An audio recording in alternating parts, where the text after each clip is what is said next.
Elise, thanks for joining me. So we love to spotlight one of our agents every month at Team Hilbert, and this month is Elise LoVullo. Yay, Thank you. Elise! How long you been doing real estate? How long you been selling? I've been in real estate for 3 years. Okay, tell me about what that looks like how you started, where you're at now. Well, didn't expect it to be what it was. Okay, Kind of got thrown into it, although it captures a lot of the things I've done in the past, kind of all rolled into one. and what'd you do in the past? I was in finance, I was in dental hygiene, I was in restaurants, serving, Service, bartending, service industry type things, teaching type things with the dental hygiene. Lots of school. Right? And so then what intrigued you about real estate that you decided to get your license and try this crazy industry that we have? It just kind of fell upon me. Oh. Honestly, I had a regular at the bar come up and he said I would be good in real estate. He said, "Why don't you follow me?" I did. I was sucked in after that, loved it. Yeah. Quit my job at the bar the next week. Did you really? Wow, you just went all balls in, all the way in, gonna do it. I love that. I mean, that's almost the way to do it when you get into real estate, right? It might hurt in the beginning because not everybody necessarily understands that we don't work on salary. We only get paid when we sell a house. Nope. And a listing, or I should say a closing, could take anywhere from 30 to 90 days, just depending on what's happening. So it's a long time waiting for a commission. And then it might not happen. And it might not happen, right? Yep, the deal could die, and we're certainly My seeing first a deal little bit. ever. Oh, really? First deal ever died. How long in the process were you when that happened? We were about 4 or 5 months in. What? And what Yes. happened? The tenants were not paying, we found out right Okay. before closing, right before we were supposed to close. So there was back rent that was owed, There was thousands of dollars of back rent, Okay. and my client backed out. and you supported him on that, I would assume, right? You're representing the buyer. I mean, that's smart, right? Because why do you want to inherit somebody else's problem? And he would have. Yeah. And then we all know how long it takes. Well, not everybody knows, but it takes a long time to get does. tenants evicted. Yes. And nobody wants to inherit that problem. Nope. So what's your favorite part about the job? I like meeting new people. I like helping people, going out, going to houses.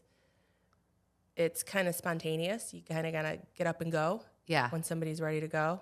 The market moves very fast. You got to stay with it. You got to be ready to roll, right? Because you never know who you're going to meet. You never know. Yeah. Can be kind of dangerous too. Yeah, for sure. We've kind of heard that in a few different ways, just amongst our team.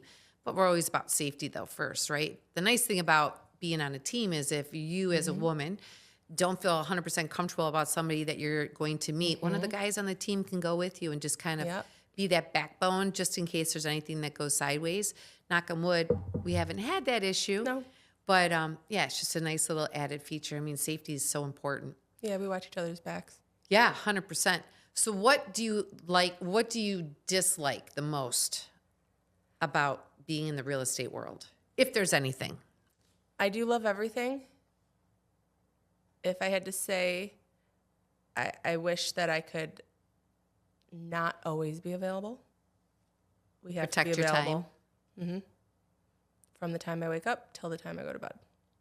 Isn't that about like training your buyer? I hate to say training, but it's really teaching your buyer Yes. how you want to be contacted. And these are my times, right? Boundaries, have a little respect for my personal life. I think buyers and sellers forget that we have lives sometimes. Yeah. Sometimes I forget I have a life. Though, Right. so. But there's the work-life balance, right? And we want everybody to have that, not just people on the team, but all real estate agents, but of course buyers and sellers too. Yes. You know? The market makes it hard, Yep. though I do what I can. And I think if right off the bat you are real and raw and honest with your client and be like, "Hey, I know this is the biggest thing that you're doing, and I get it, and I want to protect your time and protect your back, your pocketbook because it's important to us to either sell your house for the most money or find you a house for the least amount of money." It's two opposite things, which is so odd. But I also have a life too, and if it's not life or death, I mean, after 8 o'clock, I try to really protect my time, Yep. And I think if we kind of have those combos with clients, they have no problem. And it's a lot of finagling. The Yeah. house is time, your time, my time, the other agent's time. Or an Buyers. inspection, Yes. or whatever that might be, right? Yeah. What was like your proudest moment, if you could think, in real estate? Like, what was your pivot? Like, what was your thing that was just like, oh my God, I did that. I can't believe that happened. Well, the big thing is I won Keller Williams Rookie of the Year last year. That's right. Yes, that was amazing. Wasn't expecting it. That was incredible. And that was based on, I believe, units production for Sales the volume. sales volume. For a new agent, I believe, Yep. within 18 months in the industry. And you did that while being on a team I the did. whole entire time. Yes. Says something about being on a team. And I didn't sell anything, I think, for the first 5 months I was on the team. Girl, I'd high five you if I could reach you. That's amazing. I know. I was super proud of you, and so was everybody on the team. And I knew you were shocked. I knew ahead of time that you had won because they told me, because I had to make sure you were at the event. Yeah. But no, that is just so cool. Yeah, I I wasn't mean, there's expecting not many it. people that can say they were Rookie of the Year. And when you enter real estate, you don't understand within context how many houses people sell, what the sales volume is for a typical agent within a year. I had no clue. Right. So I'm just going. Yeah, because nobody takes the time to teach you that, right? I mean, real estate school, getting your license keeps you out of real estate jail, Yeah. right? But it doesn't teach you a thing about selling real estate. It's nothing like No. the real life. No, not at all. So, Elise, what do you love to do on your off time, if you have off time? Well, I haven't had much in the past couple years Okay. since I started real estate. I have a couple little hobbies. I'll refinish furniture. I've been known to pick up some stuff off the side of the road. Love that. My garage is like a warehouse of unfinished projects. But right now, I'm just focusing on my career. That's great. So, Elise, let's circle back about you being Rookie of the Year. So, how do you think you got to be Rookie of the Year? Like, what were the activities? What did you do? I just went. I took anything that was given to me, Okay. any lead, any prospect, just went out, made friends, was in the business. So you I were did in the think business. Is the big thing. I just did. You did, And I right? learned from my mistakes. Yeah. So like that's the easiest part of it, right? It's the hardest part and the easiest part. We all know, like you just have to do the activities, and it's just database is everything. Talking about real estate, meeting people that want to buy and sell, invest, whatever that might be, people that might refer you to other people to purchase. I mean, those things are so important. Do you think that landing on a team helped you with that accountability, building up your confidence? So being on a team helped a lot. I was kind of flying blind until, I started with the team and I had multiple people to go to ask questions to. I got different sources of information.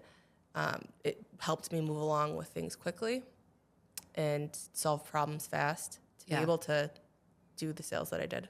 Yeah, that's amazing. And you're on pace to crush your record from your goal from the year before, too. I mean, every year your goal is getting bigger and bigger, and you're ramping up, and it's getting larger and larger. And I think that's fantastic because you're in real estate for the long haul, right? Yes. You want this to That's be how your you have to think lifelong of it. career, which is incredible. So, Elise, that's so incredible that you want to stay in it for the long haul, because I think the stat is 75% of people that get into real estate leave real estate within the first year because they think it looks so glamorous and easy. They think it's something you can do in your spare time. Right. This is not a spare time, part-time. Nope. No way. I don't know how you could possibly be proficient and be, skilled in your craft if you're doing it at a part-time level. How can you help your clients if you don't know what's going on in the market? And Right. if you're not taking on sellers and buyers, and if you're not out there seeing what's going on, it's a little kind of secret world that no one really knows about unless you're in it. It's Oh my easy God, I to- love that analogy. It's like a little secret world. Yeah, Why do you think it's like that? because it's not something you're out there talking about all the time. It's more so you see what happened with that sale. You know how many offers they got. You know what the price point went up to. You know what people were offering on it. You go into house with your buyers and you see what they're picking out, what they're nitpicking. It's different between different generations. Oh, Younger that's true. people, older people like different things. And you can kind of tell what house somebody would like. I could pick my buyer out a house after going to 3-4 houses with them. I'll start awesome. throwing them ideas, and they love every single one. And they usually end up going with them. So it might have been a house that they weren't even really considering, Yeah. but you're just using your vision and you're just kind of speaking their language, and you're like, hey, if you did X, Y, and Z, this could be the perfect opportunity for you. Ask a lot of questions. Yeah. Get some Especially people with think I'm inventory nosy. being so low, right? Like you got to get, like people got to step outside a little bit. Like, I know you want this perfect thing, but like, what's your motivation? Why do you need that house? Yeah. Right? What's your Tell me a big- little bit about when you're sitting down with a client and having a buyer consultation. What does that look like generally? Generally, we like to get them pre-qualified. see what they can actually afford, and I kind of dig deep into what their important points are. Is it your monthly payment? Is it your location? Do your kids have to be in a certain school? Do you need a certain size of house? Are you moving in with your mom because she needs to be taken care of? Oh, There's right. a lot of those important things, and even a lot of less important things that people don't think that are important, that once you get that conversation flowing, you get to know somebody a lot better. Yeah. You really understand what the driving factor and the driving motivation is too. They might not even know. Right. And do you love final walkthrough day? I do. It's fun. I know you've done some really cute, like some videos and pictures of your buyers. They're so excited. They are. And you stay in touch with a lot of your clients too, Yes. which is amazing. I talk to them after the sale. I try to help them with referrals if they need a plumber, somebody to go look at their electric, somebody to mow their lawn. I try to always be that contact for them. Yeah, which because is I do great. have that network. Yeah, that's awesome. I love that. Well, congratulations on being Rookie of the Year last year and Agent of the Month with Team Hilbert. So, Elise, you've been in the industry for like 3 years. 3 years. What's your biggest piece of advice for somebody that's thinking about getting into it or just got their license? Like, what are maybe 3 things that you would suggest? Plan your finances. Ooh, yeah. And what do you mean by that? Know how much money you owe monthly. Know what your bills are. Okay. Don't always expect the check to happen. Have a backup plan. So don't pre-spend your commission. Oh, It hasn't closed until it's closed. right. Hard lesson. Had that happen to you? Yes. Ugh. Yes. Don't forget about the taxes. Okay, what about? About 30% of your commission check will go to your taxes. So you're going to want to put that aside. Because when you get a commission, it's the full amount. The brokerage is not taking any money out to save for you for taxes, You don't have health insurance. right? You don't have benefits. Everything is up to you. You're an independent contractor. Right. Which is so true.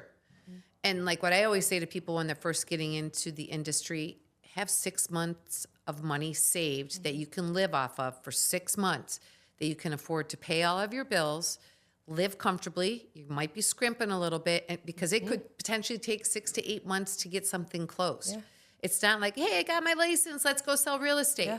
That's not how it works. The TV shows do not show it Right. accurately. Right. They do not depict it at all. The They have average agent makes what, 50,000 a year?